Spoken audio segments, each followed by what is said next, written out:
हमारी पूरी बुक है उसमें लाइट और इलेक्ट्रिसिटी ये दोनों चैप्टर्स हैं जिसने हम सबका खून पी रखा है। और आज इस वीडियो से हम लोग स्टार्ट करने वाले एक ऐसी लाइट की डिस्कशन में।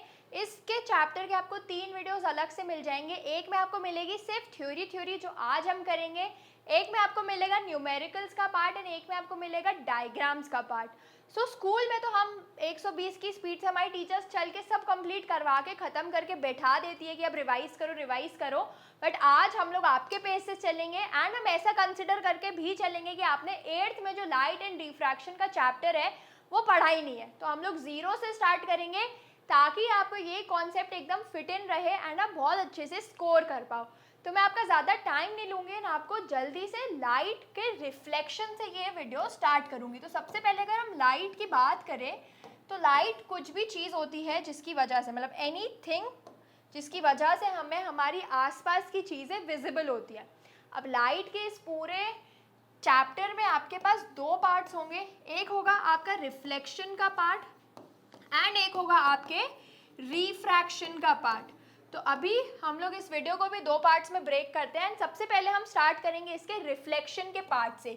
रिफ्लेक्शन ऑफ लाइट एक है हमारा सरफेस फिनोमिना जो हमें ये बोलता है कि लाइट जब एक मीडियम से हिट करेगी तो वो बाउंस बैक होगी। सिंपल शब्दों में बस रिफ्लेक्शन यहीं तक ही है कि लाइट जब एक जगह पर हिट करेगी तो वो बाउंस बैक होगी। जैसे हमने एक बॉल उठाई और हमने बॉल को दीवार पे फेंका और वो दीवार से बॉल वापस आई, बट जिस स्पीड पे तुमने फेंका था वो उतनी पावर से रिवर्ट नहीं हो पाई। एग्जैक्ट सेम चीज़ लाइट फॉलो करती है कि यहाँ पे जितनी पावर से वो जाती है उतनी पावर से वो वापस नहीं आती, थोड़ी बहुत कहीं ना कहीं अब्जॉर्ब हो जाती है। बट सेम चीज़ है कि जब लाइट यहाँ पे कहीं पे हिट हुई तो वो एक वो चीज़ से टकरा के बाउंस बैक हो गई। तो इसी को हम बस बोलते हैं रिफ्लेक्शन ऑफ लाइट। रिफ्लेक्शन तो ये हुआ कि लाइट गई और लाइट टकरा के वापस आ गई, बट लाइट है क्या? लाइट एक सिंपल सी फॉर्म ऑफ एनर्जी है जो रेक्टिलिनियर प्रोपोगेशन फॉलो करती है। अब रेक्टिलिनियर प्रोपोगेशन क्या होता है कि लाइट हमेशा ट्रैवल करती है स्ट्रेट पाथ में, मतलब लाइट का जो पाथ होता है वो हमेशा सीधा होता है, ऐसा आड़ा टेढ़ा नहीं होता। सीधे पाथ पे लाइट ट्रैवल करती है। हमने जैसे धूप में कभी किसी रिफ्लेक्शन में हमें सनरेज दिखी भी होंगी तो वो हमेशा हमें स्ट्रेट दिखती हैं। सेम होता है लाइट का कि लाइट हमेशा रेक्टिलिनियर प्रोपोगेशन फॉलो करती है, मतलब ये स्ट्रेट लाइन में फॉलो होती है, स्ट्रेट लाइन में गिरती है और इसकी स्पीड एयर में या वैक्यूम में होती है 3 × 10⁸ मीटर पर सेकेंड, जो साउंड की स्पीड से बहुत ज़्यादा है। साउंड की स्पीड होती है 340 एंड इसकी होती है 3 × 10⁸। तो ये चीज़ जो है यहाँ पे इसकी स्पीड, ये आपको याद रखनी है क्योंकि आप आगे जब रिफ्रैक्शन पढ़ोगे तो उसमें आपको सब न्यूमेरिकल्स में ये चीज़ बहुत काम आएगी। और ये होती है एयर में, एयर और वैक्यूम में ये सेम रहती है, ये होती है एयर में। तो हमने अभी लाइट के बारे में समझ लिया लाइट क्या होती है एंड रिफ्लेक्शन भी थोड़ा सा समझा था कि रिफ्लेक्शन क्या होता है। तो रिफ्लेक्शन की डेफिनेशन भी ऐसे ही होगी कि जब लाइट बाउंस बैक कर जाती है एक मीडियम पे, मतलब एक सरफेस पे हिट करके जब लाइट बाउंस बैक कर जाती है तो इस फिनोमिना को हम रिफ्लेक्शन ऑफ लाइट बोलते हैं। अब इसमें 2 लॉज हैं, आपके 2 लॉज हैं, सिंपल लॉज है। सबसे पहला आपको बेस समझना पड़ेगा कि ये जो लाइट फॉल हुई ये रिफ्लेक्टेड नहीं है, ये सबसे पहले लाइट है जो हमने थ्रो करी, ये लाइट फॉल हुई, इसको हम बोलते हैं इंसिडेंट रे। इसको हम बोलते हैं इंसिडेंट रे, जिसने हमारे सरफेस पर इंसिडेंट करा एंड ये यहाँ पे गिरी। यहाँ पे अब एक परपेंडिकुलर होता है, मतलब ये 90 डिग्री पे होता है, जिसको हम बोलते हैं नॉर्मल। और यहाँ पे बाउंस करने के बाद जो रे निकल जाती है वो होती है हमारी रिफ्लेक्टेड रे। तो ये लाइट का डायग्राम था एंड इसी से जुड़े हुए 2 लॉज हैं। सबसे पहला लॉ हमारे पास ये है कि ये जो एंगल बनेगा किसके बीच में, नॉर्मल के बीच में और इंसिडेंट रे के बीच में, वो इस एंगल से इक्वल होगा जो बनेगा नॉर्मल और रिफ्लेक्टेड रे के बीच में। आई रिपीट, ये जो एंगल बनेगा इंसिडेंट रे और नॉर्मल के बीच में वो हमेशा नॉर्मल और रिफ्लेक्टेड वाले की बीच का एंगल इक्वल होगा। जैसे अगर यहाँ पे बना 30 डिग्री तो यहाँ पे भी बनेगा 30 डिग्री, यहाँ पे बना 45 डिग्री तो यहाँ पे भी बनेगा 45 डिग्री। तो ये इक्वल होगा हमेशा। तो ये था हमारा पहला लॉ, इसको हम लिखेंगे angle i is equals to angle r. तो अगर ये हमारा 60 है एंगल आई, तो एंगल आर भी हमारा हो जाएगा 60। तो ये हमेशा होंगे इक्वल, जो कि हमारा है फर्स्ट लॉ ऑफ रिफ्लेक्शन। मैं वापस रिपीट कर देती हूँ कि angle of reflection is always equal to the angle of incidence. ये था हमारा फर्स्ट लॉ। अब सेकेंड लॉ भी इसी डायग्राम से रिलेटेड है कि जो हमारी इंसिडेंट रे थी, जो हमारी नॉर्मल थी और जो हमारी रिफ्लेक्टेड रे थी, एंड पॉइंट ऑफ इंसिडेंस, ये क्या है? पॉइंट ऑफ इंसिडेंस जहाँ पे इंसिडेंट रे ने हिट करा था, जहाँ पे वो स्ट्राइक हुई थी, ये सब लाई करेंगे एक ही प्लेन पे, मतलब वो सब मीट करेंगे एक ही प्लेन पे। तो ये थे हमारे दोनों लॉज ऑफ रिफ्लेक्शन।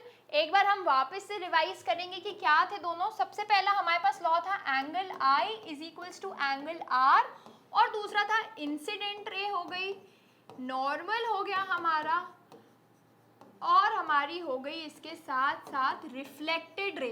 तो ये सब एक ही प्लेन पे लाई करेंगे। अब आपको एक चीज़ यहाँ पे बिल्कुल ध्यान देनी है आपके डायग्राम के लिए, वो ये होगी कि जो आपका डायग्राम है उसमें ये जो एरो दिख रहा है आपको, ये बहुत इंपॉर्टेंट है। मतलब मैम आपकी स्कूल में जो टीचर है वो डेफिनेटली मार्क्स काट सकती है अगर आपके डायग्राम में ये एरो नहीं हुआ। एरो इसीलिए होता है जिससे आपको पता चलेगा कि यहाँ से लाइट आ रही है एंड यहाँ पे लाइट जा रही है, क्योंकि कोई डायरेक्शन हमें पता नहीं है। तो अगर आप ऐसे लिख दोगे बस, तो मैम कंफ्यूज हो जाएगी कि लाइट आ तो यहाँ से भी सकती है ना, तो यहाँ पे आपके मार्क्स लूज होने के चांसेस पूरे हैं।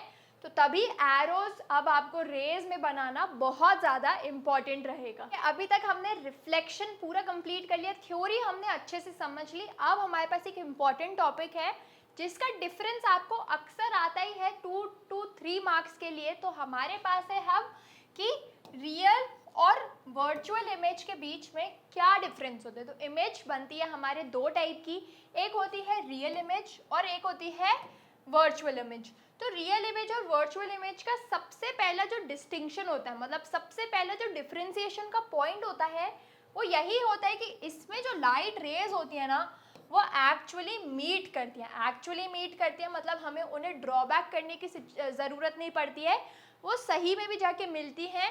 एंड जो वर्चुअल इमेजेस में हमें रेज होती हैं वो एक्चुअली मीट नहीं करती हैं, उन्हें हमें लेंस के पीछे या हमारे मिरर के पीछे ड्रॉबैक करवाना पड़ता है, जिससे हमें इमेज बनती हुई दिखती है। अब इसमें एक और चीज़ है कि वर्चुअल इमेज से जब भी कोई इमेज बनेगी वो हमेशा इरेक्ट होगी, मतलब बिल्कुल सीधी होगी, अपराइट होगी, इन्वर्टेड नहीं होगी। इरेक्ट मतलब क्या होता है कि सीधा टॉप ऊपर है, मतलब यहाँ पे सीधा है, मतलब इरेक्ट जैसे अभी हम लोग रहे। उल्टा होता है जिसको हम बोलते हैं इन्वर्टेड, जो बनता है हमारी रियल इमेजेस में। तो ये थे इन दोनों के बीच के डिफरेंस, बहुत इंपॉर्टेंट है। अब अगर आपको बहुत ज़्यादा कन्फ्यूजन होती है इन दोनों के बीच में, तो आप एग्ज़ाम में क्या कर सकते हो, आप एग्ज़ाम में दो डिफरेंस ही लिख के नीचे डायग्राम्स बना सकते हो। तो वहाँ पे आपके मार्क्स कवर हो जाएंगे, आपको पूरे मार्क्स वहाँ पे मिल जाएंगे। एंड इस चैप्टर में डायग्राम्स की बहुत ज़्यादा वेटेज है, तो बिल्कुल डायग्राम्स अच्छे से प्रैक्टिस करना एंड डायग्राम्स इस क्वेश्चन में तो ज़रूर से बना के ही आना। अब हमारे पास इस वीडियो का बिल्कुल लास्ट टॉपिक है थ्योरी की। अगर हम बात करें सिर्फ और सिर्फ लास्ट टॉपिक है जो है हमारा रिफ्रैक्शन ऑफ लाइट। अब बहुत सारे बच्चे कंफ्यूज होंगे एकदम, रिफ्लेक्शन रिफ्रैक्शन उनकी स्पेलिंग्स में या किसी में प्रोनाउंसिएशन में भी लेके बहुत बार इधर उधर कंफ्यूजन क्रिएट हो जाती है। बस आपको बेसिक से समझना है कि रिफ्रैक्शन ऑफ लाइट हमेशा होता है दो मीडियम में। अब मीडियम क्या होता है, जैसे हमारा हो गया एयर, तो एयर एक मीडियम है। हमारा हो गया वाटर, तो वाटर एक मीडियम है। वहीं पे हमारा हो गया ग्लास, डायमंड, ये सब चीज़ें हमारी अलग अलग मीडियम्स होती है। अगर हम रिफ्लेक्शन की बात करें तो रिफ्लेक्शन हमें सीधा दिखता है सिर्फ और सिर्फ एयर में, तो तब मीडियम रहता है हमारा 1, एक ही मीडियम है, कांस्टेंट है वो मीडियम चेंज नहीं हो रहा। तभी रिफ्लेक्शन में जो स्पीड ऑफ लाइट है वो भी 3 × 10⁸ ही रहती है। ये किस में रहती है, रिफ्लेक्शन में हमेशा इतनी ही रहती है स्पीड ऑफ लाइट। बट अगर हम बात करें रिफ्रैक्शन की, तो रिफ्रैक्शन में आपकी जो स्पीड ऑफ लाइट है वो चेंज होती रहती है हर मीडियम से। जैसे अगर हम बात करें यहाँ पे एयर की, तो एयर में रहेगी 3 × 10⁸। वैसे ही वाटर में इसकी हो जाएगी 2.25 × 10⁸। तो यहाँ पे क्योंकि मीडियम चेंज हुआ, यहाँ पे क्या है, यहाँ पे दो मीडियम इन्वॉल्व है, तभी स्पीड ऑफ लाइट भी डिफरेंट होती है। रिफ्लेक्शन के केस में स्पीड ऑफ लाइट हमेशा इतनी रहती है क्योंकि मीडियम तब होता है ओनली एंड ओनली एयर। तो यहाँ पे आपको ये चीज़ बिल्कुल ध्यान रखनी है क्योंकि इसके न्यूमेरिकल्स में आपको ये चीज़ बहुत ज़्यादा काम आने वाली है। ठीक है, तो अभी तक हमने रिफ्लेक्शन एंड रिफ्रैक्शन इंडिविजुअली समझ लिया। एक बार आओ ज़रा हम लोग रिफ्रैक्शन की डेफिनेशन भी देख लेते हैं। तो रिफ्रैक्शन एक ऐसा फिनोमिना है, मतलब एक ऐसी चीज़ है जब लाइट क्या होती है, बेंड होती है या उसका पाथ क्या होता है, चेंज होता है। तो इसको आपको कैसे बोलना है कि द बेंडिंग ऑफ लाइट और the change in the path of light, the bending of light या the change in the path of light when it travels from one medium to another, when it travels from one medium to another medium, मतलब first medium से जब वो second medium में light travel होगी तब उसका जो पाथ चेंज होगा उसको हम बोलते हैं रिफ्रैक्शन ऑफ लाइट। अब इसका डायग्राम आपके पास ऐसा है कि ये है मेरे पास, मैंने यहाँ पे ले लिया ग्लास और यहाँ पे मेरे पास था एयर। तो मेरा फर्स्ट मीडियम है एयर एंड सेकंड मीडियम है ग्लास। यहाँ पे मेरी नॉर्मल आई एंड यहाँ से मेरी इंसिडेंट रे आई। तो इंसिडेंट रे, अभी मैंने आपको बताया कि यहाँ पे एरो बहुत इंपॉर्टेंट है तो मैंने एरो भी लगा दिया। अब इंसिडेंट रे आई और यहाँ पे बना मेरा एंगल ऑफ इंसिडेंस। अब यहाँ पे जो नॉर्मल था वो एज इट इज़ रहेगा एंड यहाँ पे जो स्पीड ऑफ लाइट थी वो ग्लास में आके कम हो गई। स्पीड ऑफ लाइट क्या हो गई, ग्लास में आके कम हो गई। अब कम क्यों हो गई, क्योंकि ग्लास की जो डेंसिटी है, ग्लास की जो डेंसिटी है वो एयर से ज़्यादा है। तो जिसकी डेंसिटी ज़्यादा होगी उसमें स्पीड ऑफ लाइट क्या हो जाएगी, स्पीड ऑफ लाइट डिक्रीज हो जाएगी एंड उसकी फिर जो रे होगी वो नॉर्मल की तरफ शिफ्ट हो जाएगी। तो यहाँ पे हमने देखा कि अगर यहाँ पे डेंसर मीडियम है, मतलब उसकी डेंसिटी एयर से ज़्यादा है, तो स्पीड ऑफ लाइट है, मतलब जो स्पीड ऑफ लाइट है वो डिक्रीज होगी। अब आप याद कैसे रखोगे, अगर डेंसर है तो लाइट होगी डिक्रीज, तो डी एंड डी ऐसे आप याद रख सकते हो। और अगर वो फिर जाएगा कोई रेयरर मीडियम में जिसकी होगी डेंसिटी कम, जैसे अगर लाइट हम इधर से इधर पहुंचाएं तो वो अवे फ्रॉम नॉर्मल जाएगी क्योंकि उसकी स्पीड इंक्रीज हो जाएगी। अब डेंसर चीज़ में क्या होगा, जो मॉलिक्यूल्स हैं वो बहुत आसपास पैक्ड रहेंगे तभी वो लाइट को पास नहीं होने देंगे। और रेयरर मीडियम में क्या होगा, जो मॉलिक्यूल्स हैं वो थोड़ा दूर दूर रहेंगे जिसकी वजह से स्पीड ऑफ लाइट क्या हो जाएगी, इंक्रीज हो जाएगी। तो आपको ये एक छोटी सी चीज़ भी याद रखनी है जो आपको न्यूमेरिकल्स में काम आएगी कि डेंसर मीडियम में जाके स्पीड हो जाती है डिक्रीज और रेयरर मीडियम में जाके स्पीड हो जाती है इंक्रीज। तो तभी रिफ्रैक्शन में दो मीडियम्स इन्वॉल्व होते हैं एंड हर मीडियम में क्या होता है, हमारे पास हर मीडियम में अलग अलग स्पीड ऑफ लाइट हमें देखने को मिलती है। ठीक है, तो हमने यहाँ पे पूरा डायग्राम भी देख लिया, इसका हमने सब देख लिया। अब लास्ट चीज़ जो थ्योरी में हमारे पास बचती है जो बहुत इंपॉर्टेंट है वो है लॉज किसके, रिफ्रैक्शन के। हमने रिफ्लेक्शन के लॉज पढ़े थे, मेरे साथ जल्दी से पहले रिफ्लेक्शन के लॉज आप लोग रिवाइज कर लो। सबसे पहला था, यहाँ पे लिख देती हूँ मैं रिफ्लेक्शन के, सबसे पहला था कि जो एंगल आई है वो किसके इक्वल था, एंगल आर के इक्वल था। और दूसरा था कि normal, incident ray, reflected ray सब एक ही प्लेन पर लाई कर रही थी। तो ये हमारे लॉज थे रिफ्लेक्शन के।